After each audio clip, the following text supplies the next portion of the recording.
Katonda, gwe Katonda, oli Katonda, weewuunyisa, Mukama weewuunyisa, Yesu weewuunyisa. Bwe ndaba ebintu by'okola biraga obukulu bw'amaanyi go, n'ekisa ky'olina gye ndi kineewuunyisa. Mashakatarabosete. Your work in progress is true, but it's not the truth, right? So you do not. It's true, but it's not. It's not the truth. I sometimes feel like I am not growing fast enough. I am not changing fast enough. I am not becoming the person that I think I should become or that I am capable of becoming. And I forget to celebrate the progress that I've made so far. It's the examination. If your argument about something can be understood by carnal men, very likely it's not the wisdom of God. Really? Yes.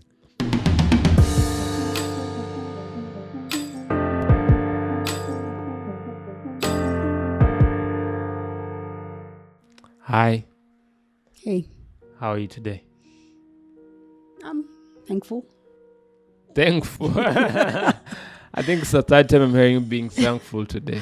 I suppose I have a lot to be thankful for. We are doing our, I think this is pretty much our official podcast. Yeah. In our new studio that is really work in progress. Yeah. So really, I have quite a lot to be thankful for. Yeah. I'm also thankful for a little drizzle. It's quite hot. So, but more importantly, I think I'm actually just trying to get into the groove of being thankful. You know how I roll sometimes. Do I? Yes. At least you've known me for over a year, so you know how it's so easy to beat yourself up a lot over the things that either haven't worked out or where you fall short and you forget to actually give thanks. Yeah. I think the Bible also talks about giving thanks and being thankful. Yeah. I think there's even a song we used to sing, give thanks with a grateful heart, almost for emphasis, because there's a place where you can give thanks and you're not really grateful. So I'm trying to cultivate the spirit of gratefulness. And I think one of the things that reminded me of how important that is there's an account in the book of Luke. I think it's a story of the 10 lepers who desperately needed healing, because we all know what leprosy really means and stuff. And they came to Jesus and he asked them to just walk away, and they met their healing because of faith.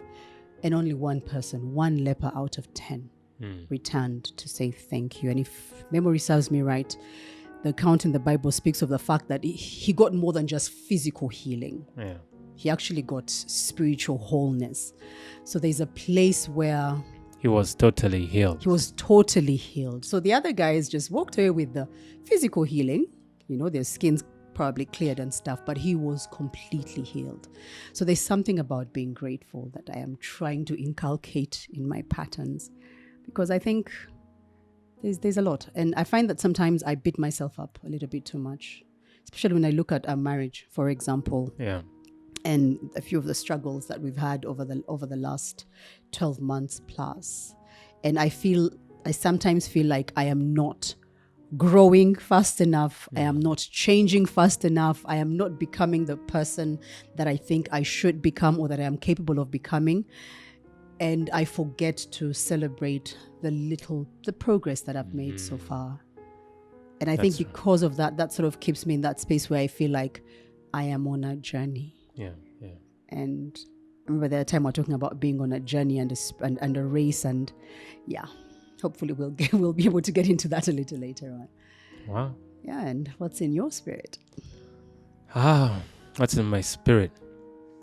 I listened to a sermon over the weekend that I felt fired me up. It brought new perspective to something I found very critical, and which may be responsible to many conflicts in marriages. I came to realize that marriages sort of mirror the experience of the Garden of Eden. The Bible says when Adam and Eve were in the garden, there were two trees. There were two trees. One was the tree of the knowledge of good and evil, but the other was the tree of life. Now, it's quite fascinating that Adam and Eve ate from the tree of the knowledge of good and evil, the very tree they were told not to eat of, but they didn't touch the tree of life. Isn't that interesting? Now, when you read that story, it seems quite wrong. How can someone eat of the tree of the knowledge of good and evil? Because you hear good and evil, it can't be good. But I got to realize that the good talks about how it appears. Evil speaks of its inherent nature. Right? Okay. When the Bible says there's a way that seemeth right to a man, there's a place where things seem a certain way. So you start to realize the tree of the knowledge of good and evil seemed good, but evil was inherent in its nature. Now, why that is powerful, it tries to bring the two levels. Many people become comfortable with good. Someone in marriage can easily ask you, what did I do wrong? Because they feel what they did was good. Yeah. But it's the realization that is more than just good. That we ought not aspire to be good. We ought to aspire to live in truth. And this is where it gets interesting. Jesus says, I am the way, I am the truth, and the life. So we look at Garden of Eden, you see the tree of knowledge, good and evil, but also the tree of life. Is it strange that there was a tree of life and Christ refers to himself as the life? Right? He also speaks of himself as the truth. I've had a minister speak once that there's a difference between true and truth. Yeah. Right? So there's things you may say that sound true, but it's not the truth. And I feel the true elevation of man comes when you start to discern truth. Discern truth. There's the things you may do and you find you're justified. That if you explained it to a carnal man, they'll say you're right. But if you try to wear a spiritual lens, you'd realize it falls short. The Bible says, Paul, I think, shares in one of his books, and he says the wisdom of God is foolishness to this world. I learned to think of that scripture in an interesting way.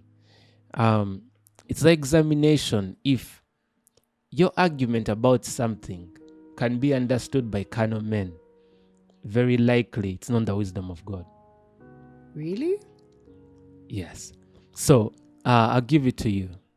Imagine your husband did something terribly bad, and on that account you decided to walk away from your marriage. If you explain to the world, they would say, no, actually that makes sense. Right? As in, it makes sense for me to walk away. Yes. Okay. But if you go to truth, you realize God hates divorce. So you stay because of truth, not because of what the world can understand. You get? And that is where I feel for marriages to really stand, they need to hold themselves to a standard of truth and not just a standard of being right or wrong. Because there's a thing where it's neither right nor wrong, but it's just not true. Right? Truth is a higher level. It is a place of the divine. Right? It is a standard of God. You get? Truth is a place where one endures pain. Right? When you look at the testament of Christ carrying the cross to die for the sins of mankind, he was walking in truth, but it was painful. That's why he told his father in the Garden of Gethsemane, Father, let not my will, but yours be done. Because for his own will, he desired the cup to be taken away from him. Right? That's good, less painful. But he said, no, let your will. So he endured the pain for truth, which was the will of the Father.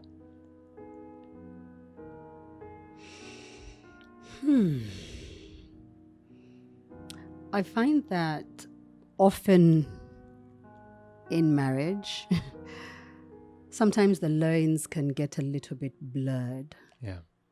And I think, no, let me just ask you a question. All right. How do you practically apply this truth to conflict or to marriage, very generally speaking?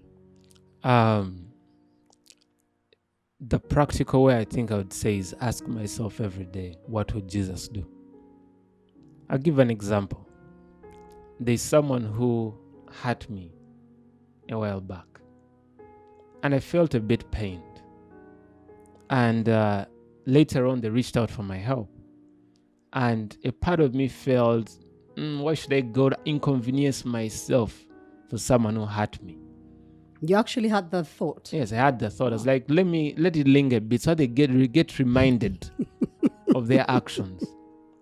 But I was rebuked. It doesn't sound like you at all. Yes, I was rebuked because in the spirit, I could perceive, no, the very reason that person hurt you is the more reason why you will go out of your way for them. You see? Now that doesn't make sense carnally. And yet spiritually, that's the mind of truth. You can't go to God and tell him, this person hurt me. That's why I'm doing X, Y, Z. As a matter of fact, when the person falls short, that's when the love must abound. So it is that place of thinking, the mind of Christ. And I think daily one has to maybe take assessment on their actions and compare them to the word. What would Christ do? Right?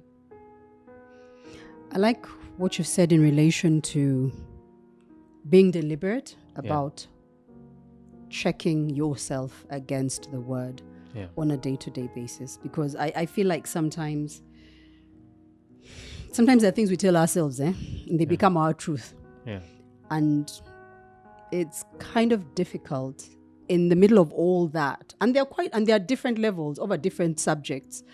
It makes it very difficult to actually separate the things that we've built up in our heads as truth versus what is actually truth from God's perspective. So it's a very interesting space. Yeah. It's a very interesting space to be in. Is it scary? Absolutely. Why? I now get the sense and the appreciation that it's so easy to fall short. And not even and I think the worst part is when you fall short and you don't even know that you have fallen short. Yeah. And when I say falling short, it's not even about falling short in the eyes of my husband, for example. It's about falling short in the eyes of God. Because when we live our lives, when we do good, we're not necessarily meant to do it as unto men, but as unto God, because he's the ultimate. Yes, I'll probably hurt you periodically and you'll forgive me and we might move on, but there's a record somewhere. And for me, that's actually really scary. Where is the record? The record is in heaven.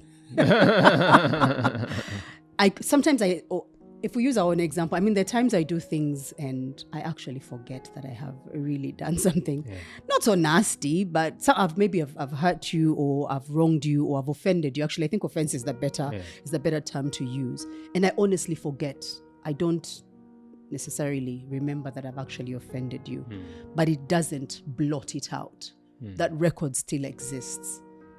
Yeah, it actually still exists. And I think that's where it's very important to have a healthy enough marriage that allows for certain conversations and that allows for an environment that's comfortable enough, for example, for you to tell me that I have offended you. And that's happened quite a number of times when after the uncomfortable moments have passed, you actually mention that I did something or said something that offended you.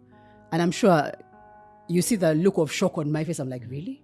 I offended you? But I actually have no recollection whatsoever. Sometimes it takes a bit of time for me to remember I think I have the gift of forgetting sometimes conveniently. It's a good thing and a bad thing as well.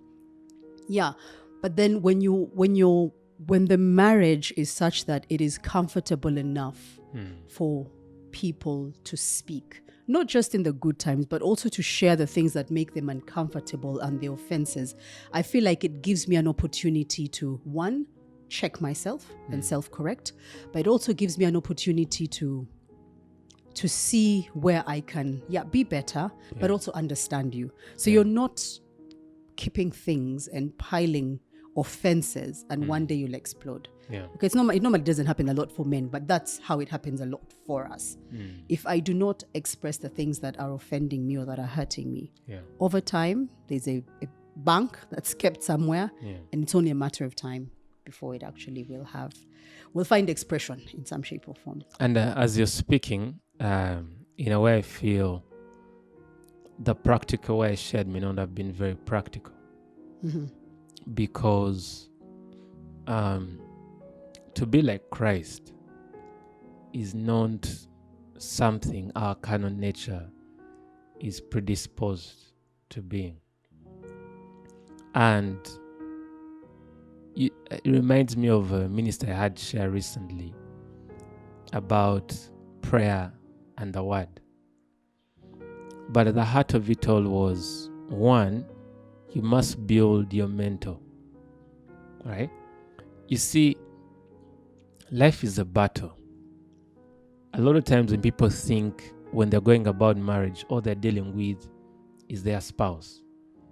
But we never consider that the devil is somewhere there also trying to achieve certain ends that may not be to the benefit of the couple. And I had a minister once say that the devil is anything but stupid, right? And the best scenario that comes to me is in the book of Joshua. There's a certain nation of people that found out that Joshua was attacking different people and destroying them.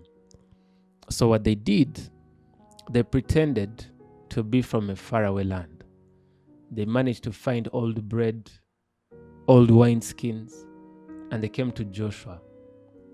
Then they told him a story that we come from a land far away, and what we desire is that you make a treaty with us that you won't do any harm to us.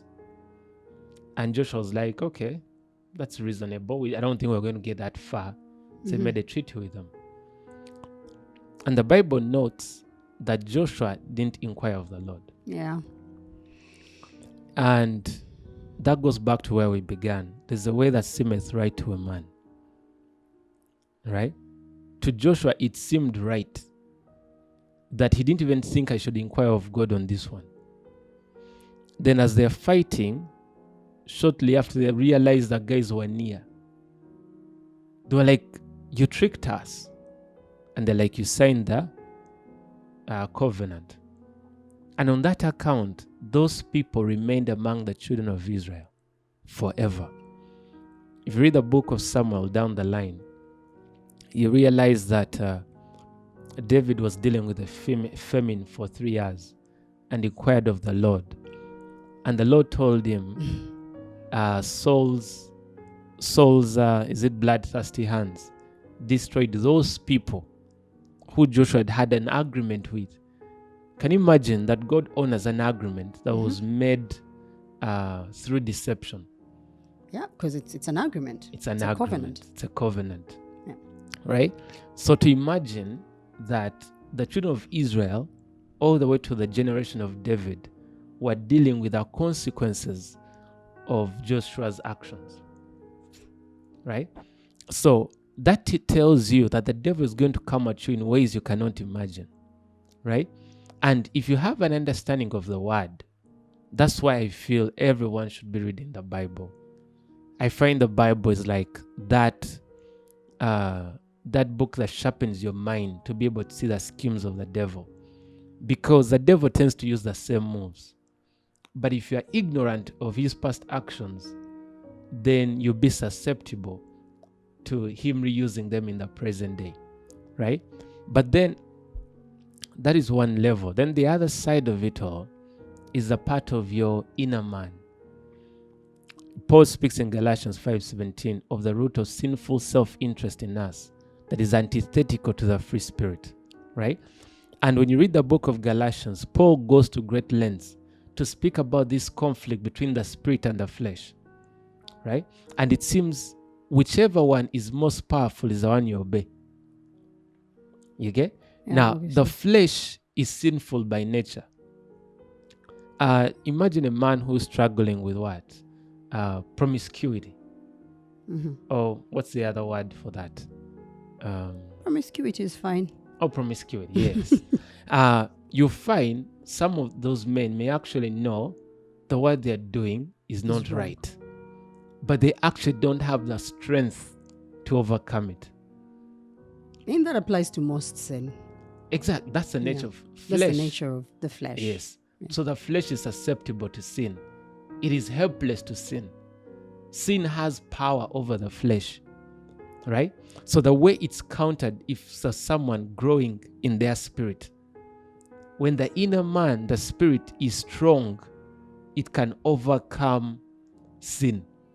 This has been a very controversial point because I've had people having different views to it. Some people's view is that sin is a work in progress. You eventually gain the power to overcome sin. But when I understood that sin only has power over me if my inner man is not strong, I realized that you can conquer sin any day by purposing to strengthen your inner man. You get? And the time one spends with God goes in line with strengthening themselves.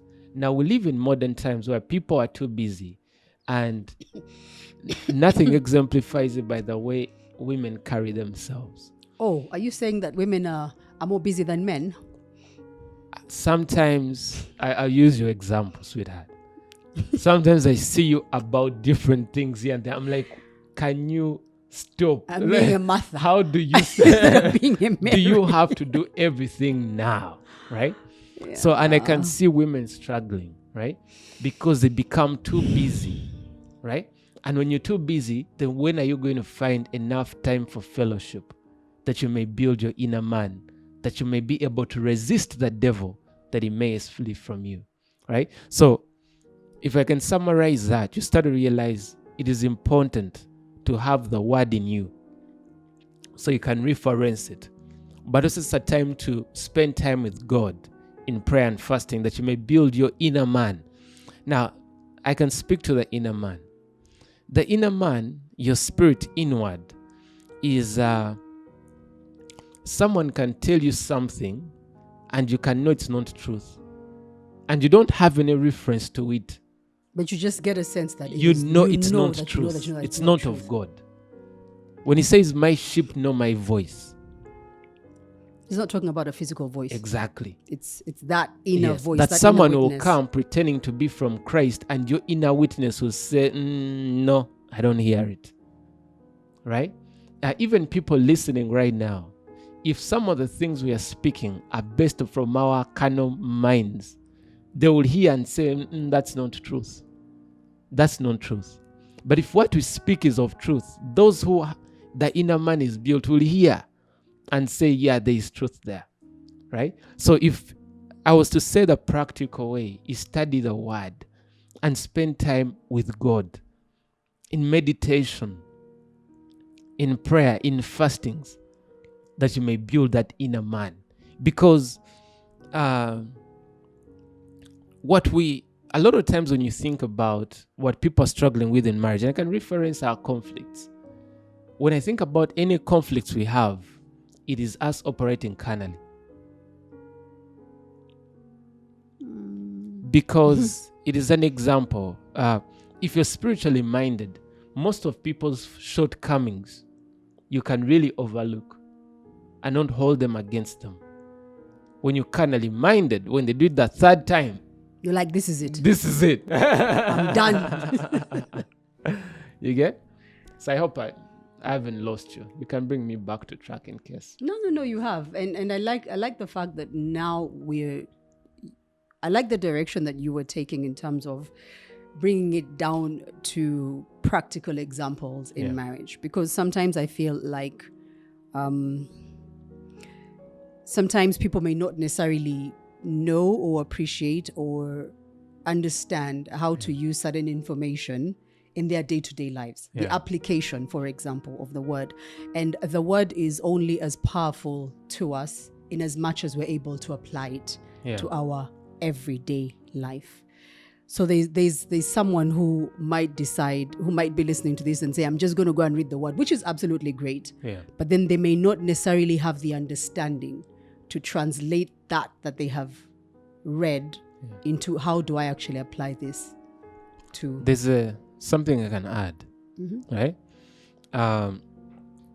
The word of God is the food of the spirit.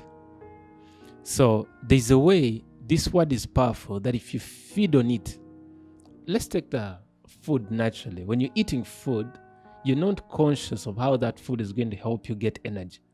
No, it depends. There's a system in place that you eat food and you have energy. And if you don't eat food, you have no energy. Right? So it's like fuel. So the more word you eat, it will find its way to do its work in you.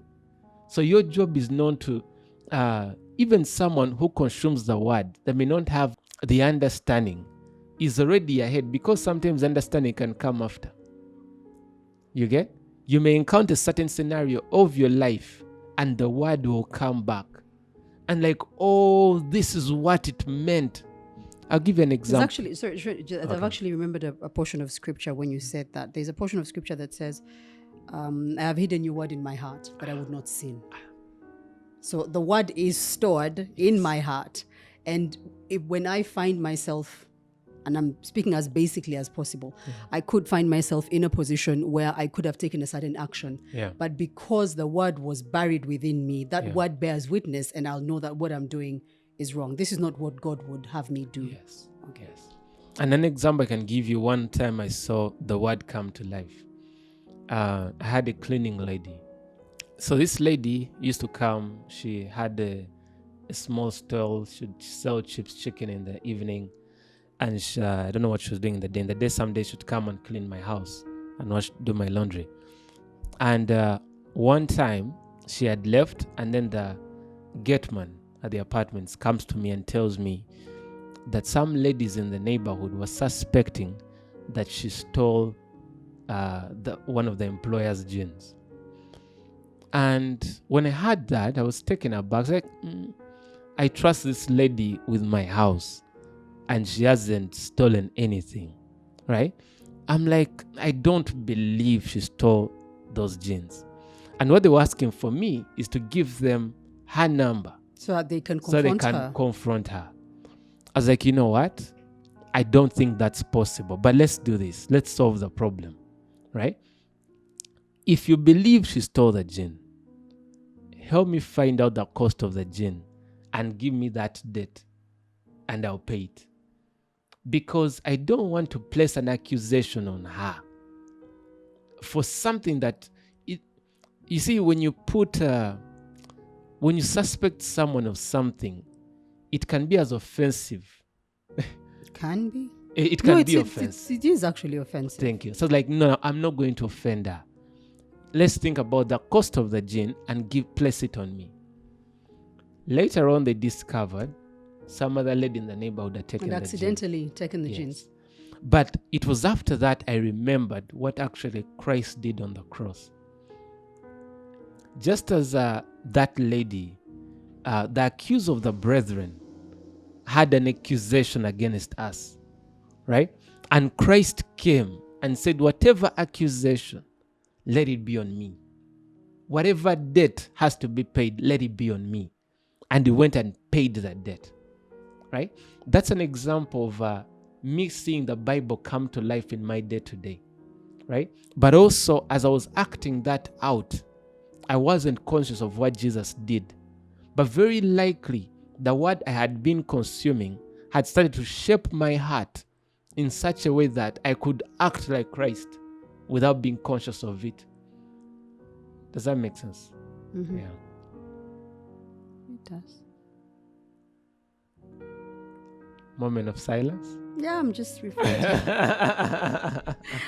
I'm just reflecting on quite a number of the things that you've said. I hope I don't misrepresent myself as a good man.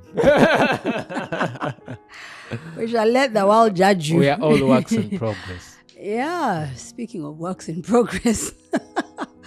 Do you really believe we're works in progress? Yes, I am. And the reason why we're works in progress is for as long as we're still in this mortal body, this kind of flesh, we're susceptible to falling short. So what's the difference between someone who says, I'm a work in progress, and someone who says, I'm on my journey to getting better? And the reason I asked this question is because of a very recent conversation that we had that had to do, I think, and I referred to it very briefly, that had to do with how, not especially, in the context of marriage, when you have two people coming together, trying to do life together and to grow into oneness, and obviously there's a lot of work that needs to be done on both ends, because you're no longer living as one individual, right? You're two trying to actually become one. And sometimes a lot of the friction is because maybe one party, depending on where they're at spiritually, mostly, feels like my partner is not necessarily pulling their weight quick enough. You know what I mean? Yeah. And the partner who's not necessarily pulling their weight feels like, but I'm on a journey. Yeah. Whether it is in terms of transformation in the spiritual things or the physical things. Yeah. Physical things, for example, like whether or not I'm a good homemaker. Yeah. You know, physical things in terms of how I deal with issues. Yeah. You know, some of us, you know, are not the kind of people who are going to easily speak. I'll speak for myself, which is quite strange. Because most women want to talk about a problem. Yeah. But I think I'm one of those people who I'll first go mute for a bit. I think there's a bit of a reverse between you and I, for example. Because what you hear a lot is that some men, when there's a situation that needs to be handled, they'll want to first walk away a bit, go cool off, burn some steam, and then come back and deal with the issue. Yeah. It's kind of different for us. Yeah. Right? You don't want to leave even, I'm going to use this phrase very lightly, you don't even want to leave the devil any room, you know, to start planting thoughts. There's an issue, we need to deal with it now. Yeah. Now, I, on the other hand, want to first go a bit, first let it simmer a little bit, think through it, then possibly see, was I really in the wrong, or what did I do to contribute to the situation? Yeah. And then I come back. Yeah. And that place can be quite uncomfortable. So, and we've been married for over a year, slightly over a year now. Yeah. And I think I recognize a little change in how I deal with situations. We're all growing. Yes, we're all growing, and we're all constantly growing. But sometimes I think I find myself using the excuse a lot of, I'm on a journey. Yeah, yeah. And the conversation that we had recently made me realize that there are certain things in our lives, especially as we're growing towards becoming one, where you can't afford to be on a journey. Yeah. Because while the thing about being on a journey gives you awareness to where you're going, it doesn't provide timelines. Yeah. So there could be benefit in thinking of it as I have to be on a sprint. Yeah. Or it's a race. Yeah. And I need to get there as fast as possible. Yeah. Because like you said, the enemy he's quite busy. Yeah. Every single day, he's scheming. Yeah. And one of the things I'm thankful for is in the latter part of, I think, the course of last year, I sort of started getting a better sense, or my spiritual antennas became just a little bit more sharp. That I could actually tell if I woke up in the morning and I started noticing certain things happening, conversations happening in the house, things that were triggering me off. I'm like, Kati wano mulabe. Yeah. I can actually sense the devil wants to hit me. Yeah. Yeah. So that's one of the things I'm thankful for. But yes, we talk about the word and applying the word in our lives, in our day-to-day lives. And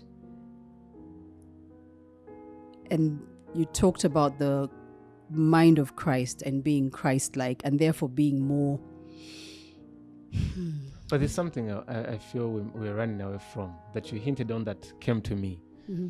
And I felt a need to clarify the part where I said that we are all a work in progress. A work in progress. I felt there's a necessity to clarify that. And the way to understand it is that is a matter of fact. But it becomes a problem if someone embraces it. You get? You have to I've learned to think of life as a duality, right? We have the physical world and we have this unseen world. The Bible speaks of faith as the substance of things hoped for and the evidence of things not seen. Now, when you hear evidence of things not seen, it sounds like an oxymoron.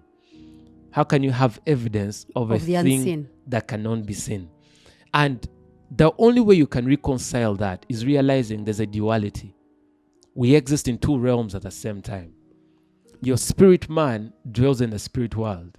Your carnal man dwells in a physical world. So when I speak about work in progress, that is a fact, a carnal fact, right? But I cannot think it. The Bible says, as a man thinketh, so he is. I don't think I'm a work in progress. Even though it's the reality, I cannot think it because I'll become it. But how do you speak of a matter without thinking it? Because I thought... How do you speak of a matter without thinking it? So the because isn't it out of the abundance of the heart that the mouth speaks? So here I was speaking because you are asked a question. Okay. But to myself, I don't tell myself you're a work in progress, Felix. Oh, so that's where the difference is. That's the difference between me saying I'm on a journey. Yes. Okay. Yes. It's the same thing if I didn't have money today. You won't find me saying I'm broke. I don't confess certain things of myself. When you internalize and believe you're broke, then the follow-up thoughts you're going to have are going to be the thoughts of a broke man. Mm-hmm. But if you have no money in your pocket, and the fact is that you're broke, but you internalize that I'm rich. I'll give an example. Back in a couple years ago, I was in this house. My rental areas were about 5 months. I was paying about 600,000. And I remember I had no money. And I was waiting on God. And I was eating bread for breakfast, for lunch, and for dinner with peanut butter and jam, PB&J. And there were low moments for me. But I learned every time I would get up in the house and start walking around. And I would confess certain things about myself. I am a head and not a tail. I'm above and not beneath. Greater is he that is in me than he is in the world. Right? We have this treasure in earthen vessels. The excellence or the power may be of God. And these are the things I confirm. I keep declaring and confessing. Right? That my consciousness, even when I have no food, I don't walk like a broke guy with no food. I always maintained my confession and I carried myself as such, right? And ironic at times when I had no food, I had just bought a Markex. Wow. and I'll spend that time at home so it would be packed. So I didn't go selling my car or trying to get someone to lend me money, right? I knew that it's just temporary. It's a temporary reality. It's not a definition of me. It's not the truth. Right? It's on the money. Exactly. And that now you've brought it back home. Right? So it's understanding that truth is what's spiritual. That this thing that seemeth true. So that your work in progress is true. But it's not the truth. Right? So you do not. It's true, but it's not. It's not the truth. Right? So you can say, now this is how a conflict can come up. What are you saying, Felix? We are all work in progress. I'm like, yeah, it's true. But it's not the truth. Right?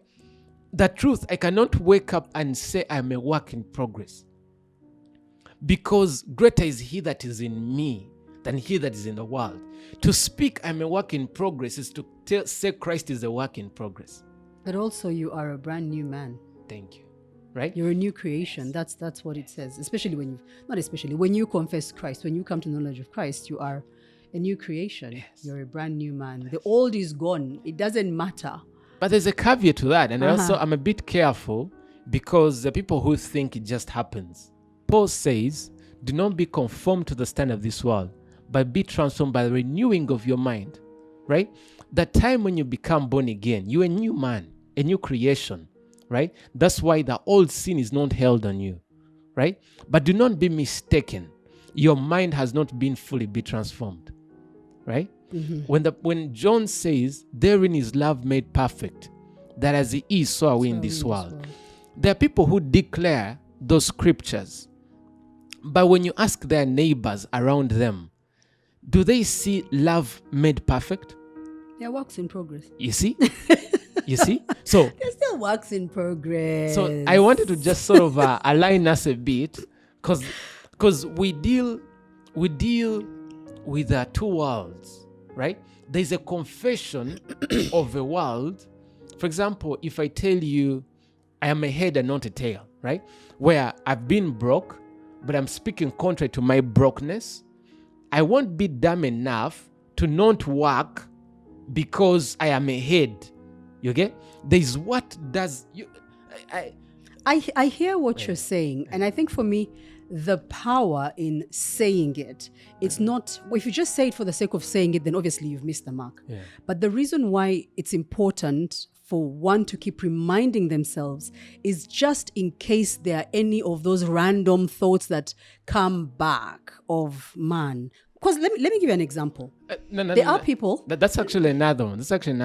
And you see, I don't want to give it in a room for it to find legitimacy, right? But let me clarify for a minute. You see, to remind yourself of it, right?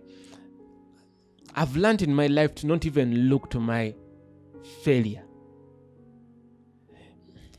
It's hard to explain.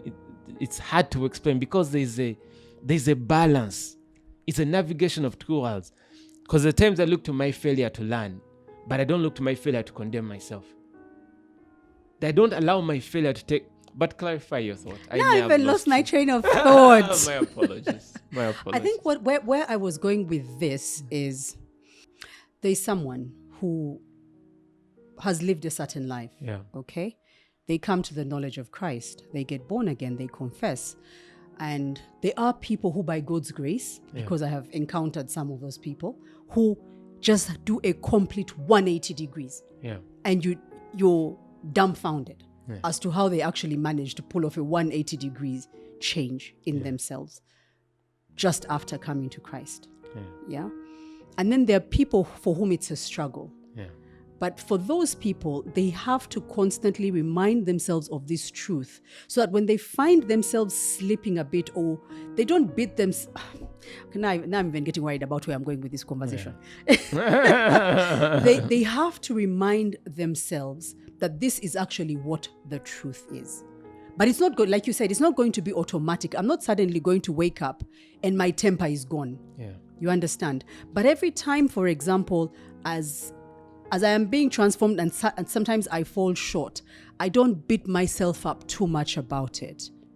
You understand? Yeah. But I have to encourage myself that this is not me. Me losing my temper, that's not in the DNA of the new man, right? So I need to figure out how to have that fixed. Yeah. Does that make sense? Because this is not me. That is not who I am. Does that make sense? I kind of. Some people give up along the way, especially when they do not see the change. And the thing is this, it is difficult for you to actually come to the knowledge of Christ and there be no transformation. Yeah. But for some people, the transformation takes a little longer. And some people give up in the process. So see how I could look at it differently? It wouldn't be me reminding myself that I'm a work in progress. It would me reminding myself, look at the progress you're making. You see, if I focus on the fact that I'm growing, I draw comfort in the fact I'm growing, not in the fact that I'm a work in progress. You see, work in progress speaks of a certain definition. Don't you feel? That you're defining yourself that you are a work in progress. You're prophesying to yourself. You are a work in progress. Right? It is a fact, but I can't define myself by the fact. You get? Because it's not truth. The It's truth not is you're a new man. Yes. Because I once had a minister talked about the grace that quickens. Now, how do you reconcile the grace that quickens men? I'll give an example. There are people who work their entire lives to make certain achievements. And some people achieve the same results in a single year. Now, imagine that man had believed that is a work in progress. He may not have accounted for the grace that quickens. You get? You see, I've learned to realize that the power of God has no limitation. When a man starts to respect the natural way of things, when you start to respect the nature, you start to lose your sight on God. Because God is the creator of heaven and earth.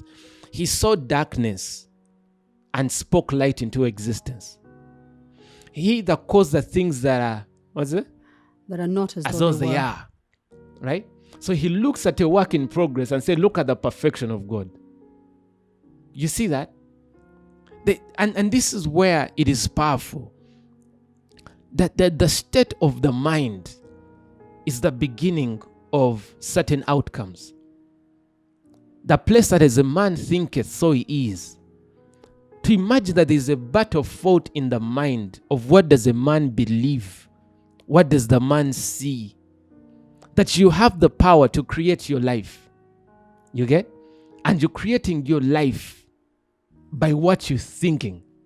You just talked about creating something through what you're thinking, and the mind being a battlefield, because that's where the enemy plants thoughts, random thoughts. And if you do not capture them or arrest them as early as possible, you're going to have an issue. And I'm reminded of an incident. So we were in this very interesting gradual space, and I don't even remember what triggered it. Half the time I don't remember the things that actually trigger the little fights that we have that escalate into full-blown conflicts. But the one thing that I distinctly remember is the fact that I had a running thought in my mind. And it eventually did give expression when I opened my mouth to speak, because I think we'd had, I don't remember what it was, but you probably will remember. When you felt I was controlling you? Yes. I kept thinking, I think for every single thing that you said, even if it was something as basic as, how did you decide that we were going to eat this and not the other? In my mind, I'm thinking, but the kitchen is my space. Why is this man trying to control my space? You get? Everything you said in my mind just kept, because I had that thought of, man, my husband is really, really trying to control me. He's really, really, really so controlling. And I remember distinctly one of those Sundays I was in the car going to work, and I can tell you that I can't say literally, but I could actually hear this voice in my head telling me, this guy is really, really, really trying to control you. And I was like, wait a minute. But that became real for me because we'd actually had a fight. And it's in that fight that I think I reacted a little bit excessively. It wasn't a physical fight, obviously. I reacted a little bit excessively, but the reason I reacted excessively was because I'd had this thought going on in my head. So I came to this space and I wanted to defend myself because I felt like my husband was really trying to control me. We need to get to a place where we're able to separate our current situations from the person that we know, especially if the person has demonstrated in the past that they are all for you. you ought to put brakes Yeah. and question, where is this thought coming from? Yeah. Is it truth? Or is it just a fact? Because even facts, by the way, can just be planted in your head. Yeah. And if you take a moment to do that, you'll actually realize, you'll probably even find the boldness to say, get behind me, Satan. Yeah. Because you recognize it as actually the voice of the enemy in your head or wherever it is that it is. I thought I'd just share that. That I remember thinking, damn, Jesus, this man. Yeah. He's really hell-bent on controlling everything in this household. One of the things I've learned to do is that sometimes you do things and if I gave them more thought, I could label them or even label you, right? But I cast out the thoughts. And this for me, I think, was understanding the grace of God. I look at my life and there are many shortcomings. Mm-hmm. There are many things I've done that are regrettable. But it always amazes me when I see the grace of God on my life. And it's just humbling. How does God look at me to extend such grace that manifests in different ways despite my shortcomings? You start to realize that God sees people a certain way. And I've learned that when I relate with my fellow man, I learn to see them the way God sees me. There's a parable Jesus shared in the Bible of a servant, I think, who hadn't paid the master's debts. The wicked servant. And the servant pleaded with the master, and the master forgave his debts. Then he found out that this servant was grilling someone else who hadn't paid him. And the master was so furious, right? I don't remember if it's the parable where Jesus said such a person deserves to be tie something around his neck and throw him in a lake, right? That's how bad it was. So I am at that standard where it is sinful to not extend grace. And what comes back to me in the book of Samuel, I think, where Saul disobeyed God, kept some things of what he was told he should destroy. Samuel said something profound. He said, I cannot sin against the Lord by not praying for you. Wow. That is a whole nother standard where God is going to hold you because you didn't pray for a man who did wrong. Like really, now you see where truth and God true comes in. Someone may, one may say, but it wasn't me. For me, I told him what he was supposed to do. And he went ahead and he did that. Things. But in truth, to not pray for such a man, you're in trouble, right? So I hold myself to a standard of to not extend grace to my wife is sinful on my part. So if a thought comes to see my wife is suddenly, for example, you can bear witness.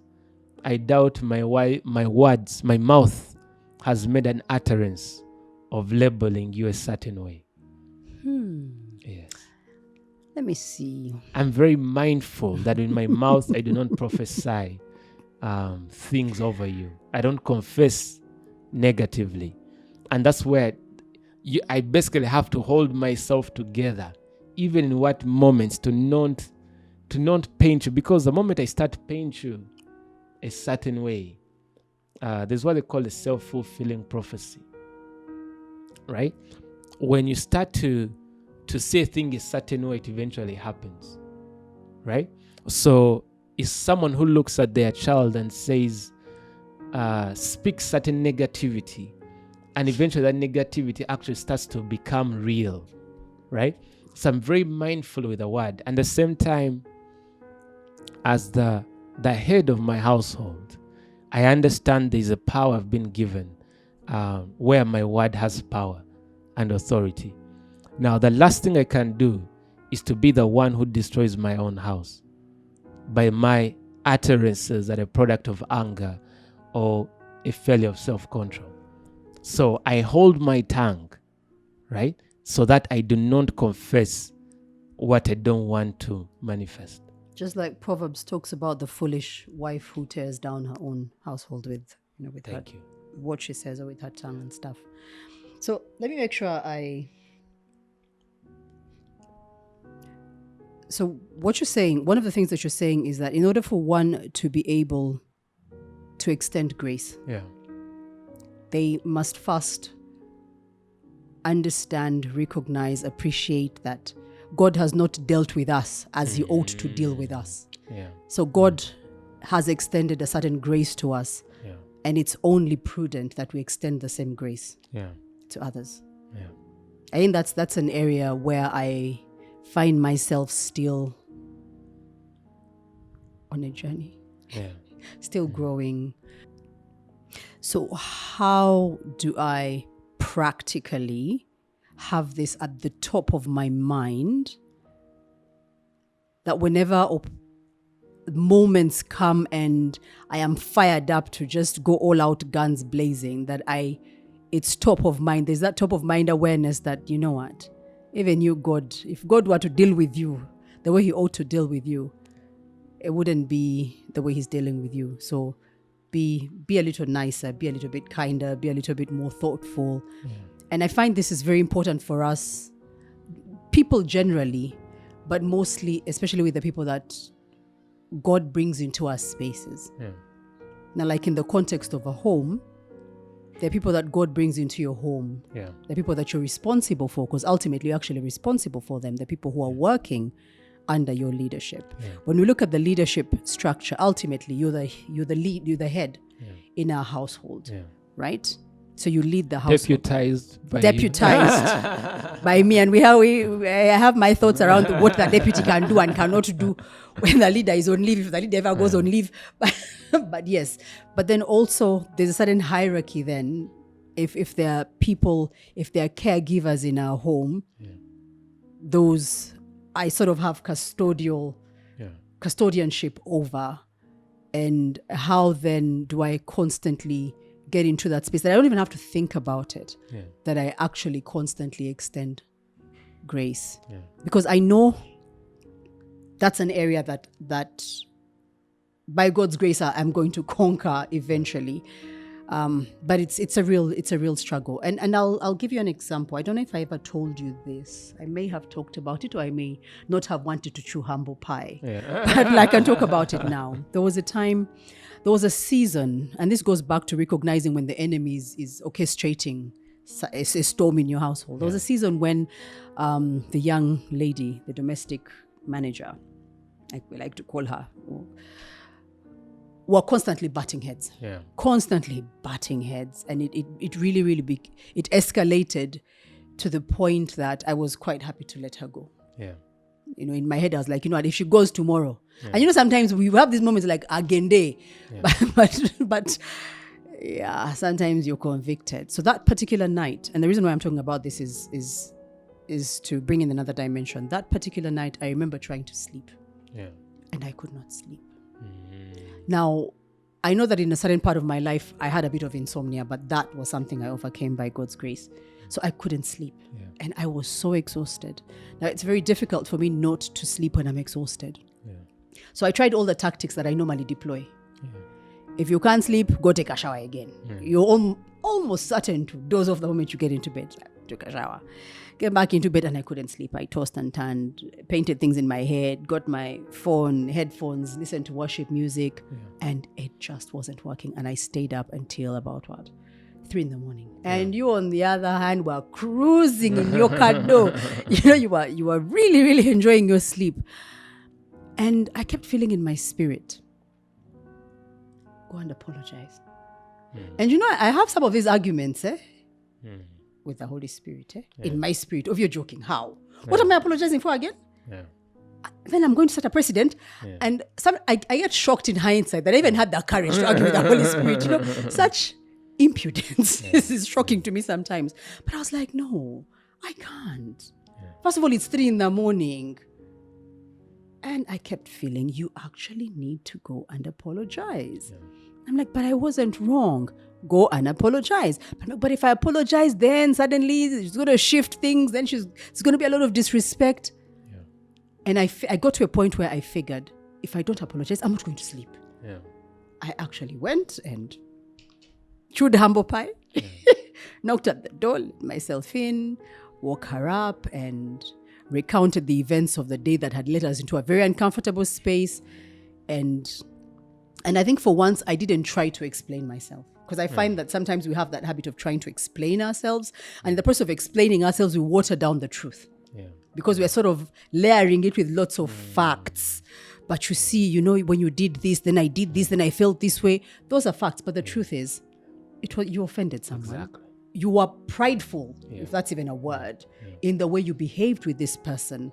You did not treat them as you ought to treat them. Yeah. So for once, I didn't even do that. And I honestly think it was purely the grace of God and the Holy Spirit. Yeah. Because if it were left up to me, I'd first recount all the activities and first remind you how you were actually in the wrong. Yeah. Then I say, but I'm sorry, which would definitely have negated the apology altogether.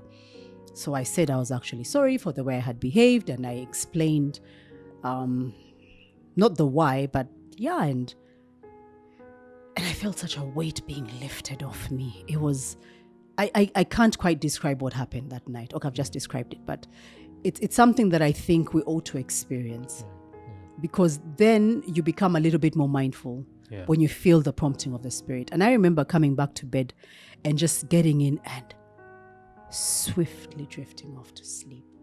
But I had such a peace. There's something that comes to my spirit as I heard you say that, which is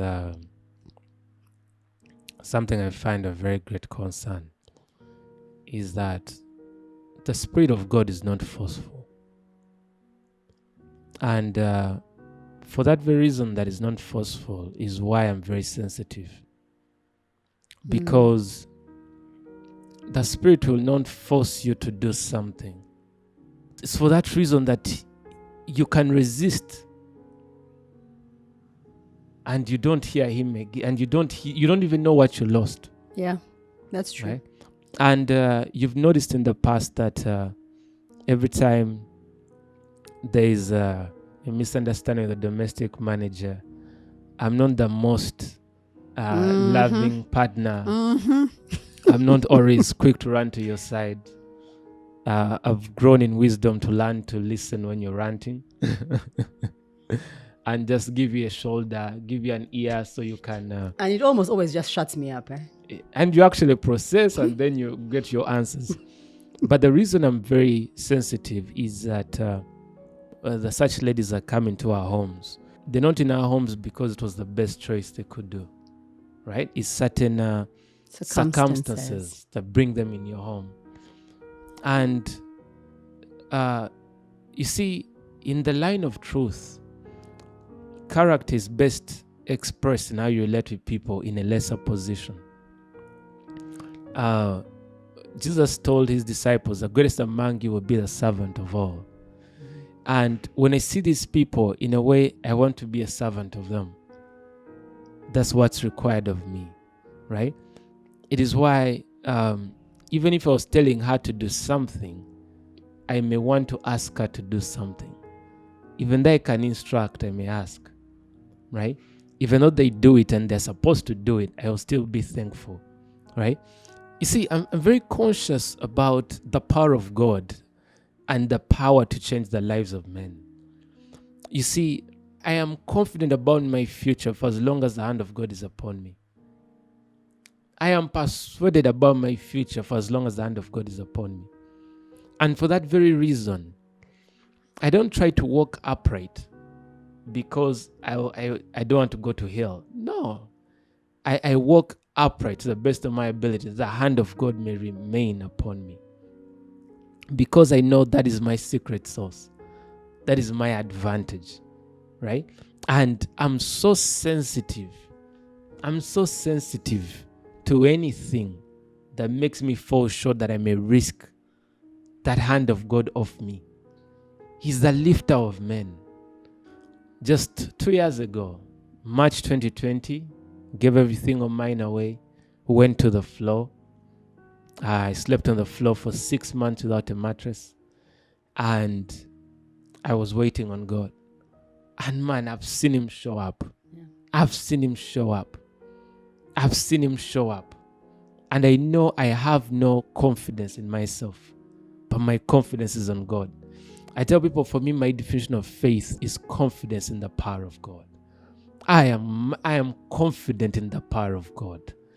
If anything is not going right my way, it's my fault, not a limitation on God. There's a story in the book of Joshua where Joshua went to attack a certain city, and they lost the battle. And Joshua was weeping and sad, and he ripped his clothes and was wondering, God, how could you not come through for us? And God told Joshua, I told you guys, when you conquer the other city, don't pick anything from them. And they started to go clan per clan, family per family, and they found some people who had taken things. And those people brought a reproach on the entire nation of Israel. Right? And I'm not indifferent to such realities. If my wife or my daughter does a certain thing, it can bring a reproach on this household. And you can bear witness, a man apologetic about truth at certain times. If you said something that was disrespectful to a man that came to our house, I would rebuke you. Because no, our household, we ought to be better. Right? People listening might think I said disrespectful things. Correct this. No, set this record no, it's straight. It's an example, right? But it's that emphasis on truth, right? In how we relate with everyone, whether domestic manager, or even our daughter, or even how you relate with me. Sometimes I rebuke you on how you relate with me, and I struggle to emphasize it's not because of how, it's not my manhood that's challenged. It's you falling short to the bar of truth. And as I minister unto you as a minister, not just your husband. So and and it's interesting that you actually say that, because one of the things I've struggled with, is, and I don't know if I don't think it's unique to me. It's that creating that distinction between Felix, my husband, and Felix, the minister. Yeah. When I say minister, there's the minister because, the minister has a church and blah, blah, but technically our husbands are ministers, or they ought to be ministers. So when those two, let me take a step back. I think there's such a great temptation or tendency to constantly relate with our spouses or with our husbands as husbands. Yeah. And the reward that we shall therefore get shall be a husband's reward. Yeah. Yeah. If I relate with my husband as a minister, I shall get a minister's reward. Yeah. And I feel like there was a long time in our marriage when all I was getting was the husband's reward. Or the friend. Or the friend. Oh, there's even that, because you just fall in like a million buckets. Yeah? And which is strange. And the reason why I say it's strange is because before we actually got married, while you were my friend, I related with you as a minister. Yeah. Which is strange. And then suddenly we get married, and then I became very familiar. Familiarity breeds contempt. I became very, very familiar. Yeah. And I started noticing a change in the atmosphere. Yeah. I would notice that when other people related with you, it was at a different frequency. And when I was relating with you, it was at a minister's frequency. Should I show you that in the Bible? Yes, please do. When Jesus went, was it Capernaum? Mm-hmm. Where he came from, and he didn't do many miracles. Yeah, he actually did not perform any miracles because they didn't honor him. They didn't honor him as, And I had a certain minister say something profound, and he said like it's like foolhardy to relate with someone who has more results than you and relate with them as a peer. And I don't remember exact phrasing, but I saw it because I could relate with it, right? You could meet someone who has achievement in this world, right? A level that you're not gotten to. And you always have an opportunity to honor what's upon their lives that you may tap into it. But because they've given you the access of friendship, the familiarity blinds you from the distinction on this person, right? So you relate with them as an equal, right? Because they've given you that access of equality. But you fail to realize that there's something upon their lives is not equal. It's not the same measure upon your life. So if you do not understand that and honor it, you miss that inheritance. But now I feel like when we start this conversation of honor, we might go on like for another 2-3. Another 2-3. That would be a story for another. Yeah. This might be actually... It might be a good point at which to bring this conversation to a close, because when we start the honor conversation, we will talk until the cows come home. We need to explore that more in depth. Absolutely, because I feel like a lot of the challenges that we experience in marriage can be avoided, can be dealt with if we actually understand, grasp honor. But there's always Kuwaita Katalekika. Yes. Is I think one of the reasons this podcast is going easy for us is because we've loved talking to each other. I remember a time early on in our marriage where, I don't remember exact circumstances, but I think you are starting to get too busy for conversation. And why that is scary is a lot of times we miss the very thing that made the thing work. I need to find a way to, because there's a truth in there, I need to find a way of channeling it. Okay. Samson was told by God to not cut off his hair because that's where the power was. Now, it was a secret he had to hold to because that's where the power is. Now, as I'm sharing on the microphone, I hope I don't reveal the secret to our marriage. But it's realization there's something that holds the power. But sometimes through a lack of understanding or something else, we may destroy the very thing that holds. That stone, that's a cornerstone. The cornerstone.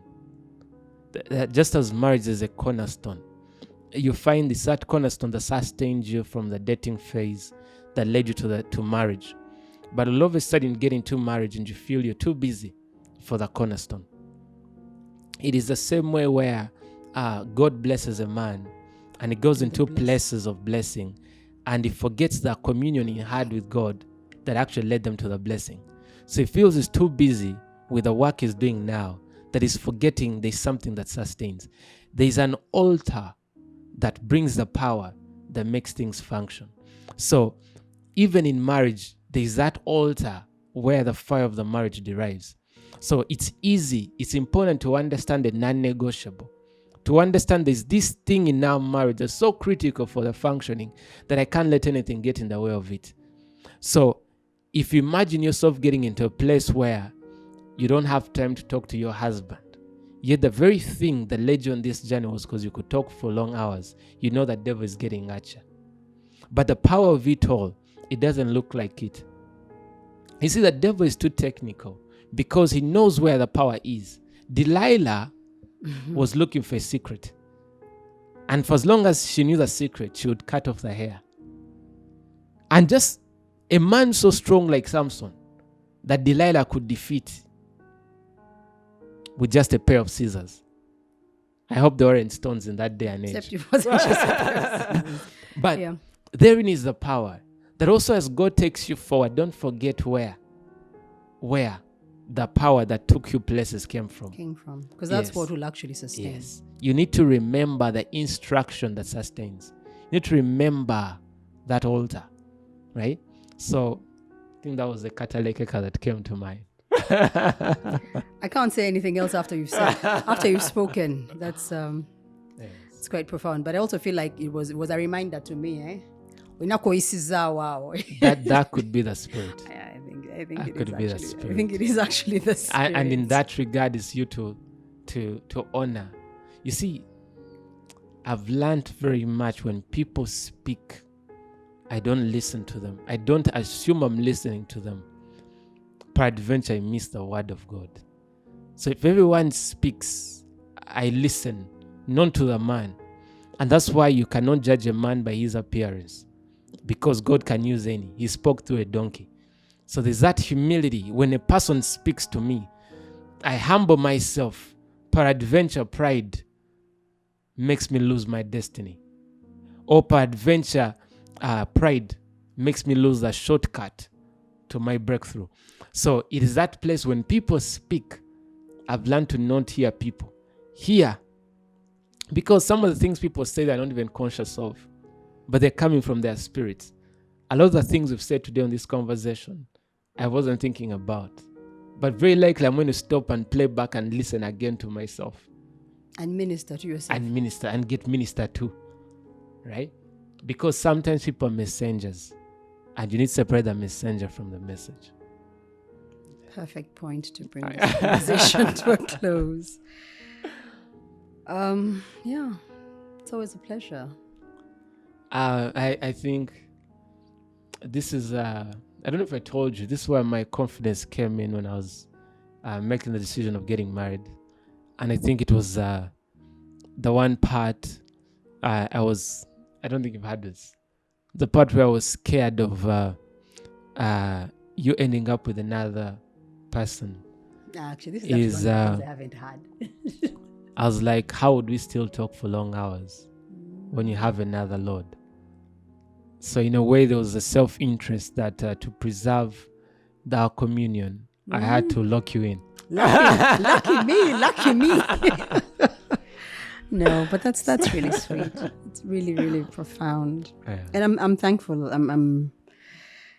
It all goes back full circle. It's one of the things I'm grateful for. I think a lot of the growth that I have seen over the last 1 year plus, and I'd been born again for a while, and man, I was neither here nor there. But a lot of the growth that I've seen has literally been by the grace of God, in a place of submission, for lack of a better word. Submission to you before we got married. Sometimes I feel I was actually more submitted to you before we got married. Then we got married and I got quite familiar. Then I started fighting with submission again. But I'm thankful. I think God knew. I don't think. God always knows. God always knows the person that I'm careful not to say the right person, because it feels like there's a wrong person, but God always knows the best person, the best tool in his kit, for lack of a better word, that he will use and deploy for another. So I honestly feel like, I try to close my eyes and I can't see. I can't see any other person.